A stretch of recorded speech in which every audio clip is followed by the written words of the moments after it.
Hi అండి. ఈరోజైతే మీకు గుత్తి వంకాయని చేసి చూపిస్తానండి. ఇవి మా ఊరు వంకాయలండి. మేము నెల్లూరుకి వెళ్ళినప్పుడు తీసుకొనొచ్చానండి ఈ వంకాయలని. ఈ వంకాయలతో గుత్తి వంకాయ అయితే సూపర్‌గా ఉంటుందండి. ఎప్పుడు మా ఊరికెళ్ళి నేను వంకాయలు తెచ్చుకుంటానండి. అంత బావుంటుందండి ఈ వంకాయలతో కానీ గుత్తి వంకాయ చేసుకున్నామంటే. ఇవి మాకు మా ఊరు సైడే దొరుకుతాయండి ఈ వంకాయలు. ఒక అర కేజీ తీసుకొనొచ్చుకున్నానండి. ఇప్పుడు మనం కడాయిలో ఆయిల్ లేకుండా ఒక 3, 4 స్పూన్లు వేసుకోండి. వేరుశనగ పప్పుని బాగా వేయించుకుందాము. వంకాయలు లేత వంకాయలు తెచ్చుకోండి, చాలా బాగుంటుంది గుత్తి వంకాయకి. ఇప్పుడు సగం వేగిన తర్వాత వేరుశనగపప్పు, ఇప్పుడు మనం ధనియాలు వేసుకుందాము. ఒక 2 టీ స్పూన్లు ధనియాలు వేసుకున్నాను. అర కేజీ వంకాయలకి నేను కొలత చెప్తున్నానండి. ఇప్పుడు ఒక టీ స్పూన్ వచ్చి జీలకర్ర వేసుకున్నాము. ఇప్పుడు ఒక స్పూన్ వచ్చి తెల్ల నువ్వులు వేసుకున్నాను. ఇప్పుడు కొంచెం కొబ్బరి ముక్కలు వేసుకున్నాను.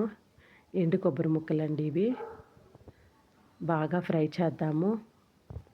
వేరుశనగపప్పు సగం వేగిన తర్వాత అప్పుడు ఇవన్నీ వేయండి. ఇప్పుడు పట్టా లవంగాలు వేసాను.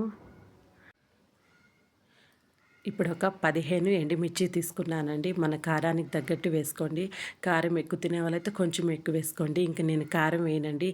ఈ ఎండుమిర్చితోనే కారం సరిపోతుందండి వంకాయ కూరలోకి. ఇప్పుడు బాగా ఫ్రై చేయండి. లో ఫ్లేమ్లో పెట్టుకొని మాడకుండా చక్కగా ఫ్రై చేసుకుందాము.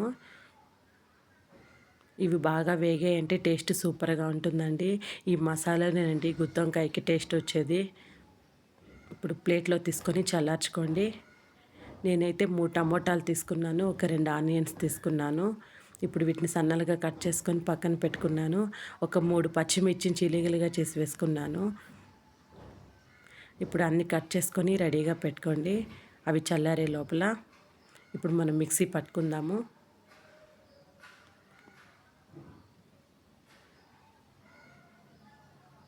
ఇప్పుడు ఒక స్పూన్ వచ్చి అల్లం వెల్లుల్లి పేస్ట్ వేస్తున్నాను.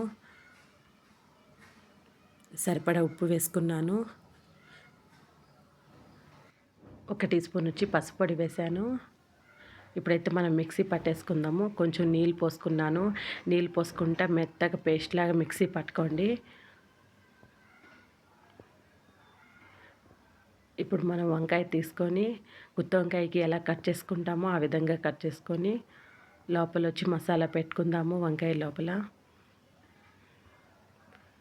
మెత్తగా మనం పేస్ట్ చేసుకోవడం వల్ల మసాలాని మనకు బాగుంటుంది, తొందరగా వేగిపోతుంది మసాలా కూడాను ఆయిల్లో. ఇప్పుడు అన్ని వంకాయలకి అలానే పెట్టేసుకోండి. ఒక వంకాయ ఏమో పుచ్చి వంకాయ ఉన్నిందండి, తీసేసాను. దాని వరకు కట్ చేసేసాను. ఇప్పుడు మనం కడాయిలో ఒక 7-8 స్పూన్లు వేసుకోండి. దీన్ని కొంచెం ఆయిల్ ఎక్కువ పడుతుంది. గుత్తి వంకాయ కాబట్టి ఆయిల్ కొంచెం ఎక్కువ వేసుకోవాలి. పోపు దినుసులు వేసుకోండి. ఇప్పుడు ఒక 3 పచ్చిమిర్చి చిలికలు వేసుకోండి. ఆనియన్ ముక్కలు వేయండి. కరివేపాకు వేద్దాము. వేసి బాగా ఫ్రై చేద్దాము. ఆనియన్స్ మెత్తబడేంత వరకు ఫ్రై చేస్తే సరిపోతుంది. ఇప్పుడైతే టమాటా ముక్కలు వేద్దాము. ఇప్పుడు బాగా కలిపి మూత పెట్టేసేయండి. మూత పెట్టేసి టమాటాలు బాగా మగ్గనివ్వాలి, మెత్తబడేంత వరకు మగ్గనివ్వాలి. అవి బాగా మగ్గిన తర్వాత ఇప్పుడు మనం వంకాయలు వేసేద్దాము. ఈ వంకాయలు అయితే తొందరగా మెత్తబడిపోతాయండి, తొందరగా ఉడికిపోతాయి కూడా ఈ వంకాయలు. బాగా ఆయిల్లో చక్కగా మనం ఫ్రై చేద్దాము. మసాలా అంతా నీకు ఆయిల్లో బాగా ఫ్రై చేయడం వల్ల పచ్చివాసన పోయి టేస్ట్ సూపర్గా ఉంటుంది. మూత పెట్టండి. మూత పెట్టి లో ఫ్లేమ్లోనే పెట్టి బాగా ఉడకనిద్దాము వంకాయల్ని.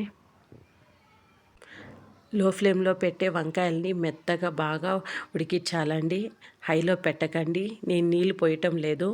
నీళ్ళు పోయకుండానే దానికే చక్కగా మనకు ఉడికిపోతాయి. అందులో ఈ వంకాయలు తొందరగా ఉడికిపోతాయి కూడా మనకు. మై ఫేవరెట్ డిష్ అండి, అండ్ మై ఫేవరెట్ వంకాయలండి ఇవి.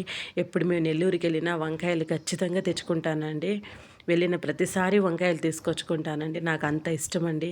వీటితో గుత్తి వంకాయ అంటే నెక్స్ట్ లెవెల్ అండి. అంత బాగుంటుందండి. లైక్ చేయండి, సబ్స్క్రైబ్ చేసుకోండి.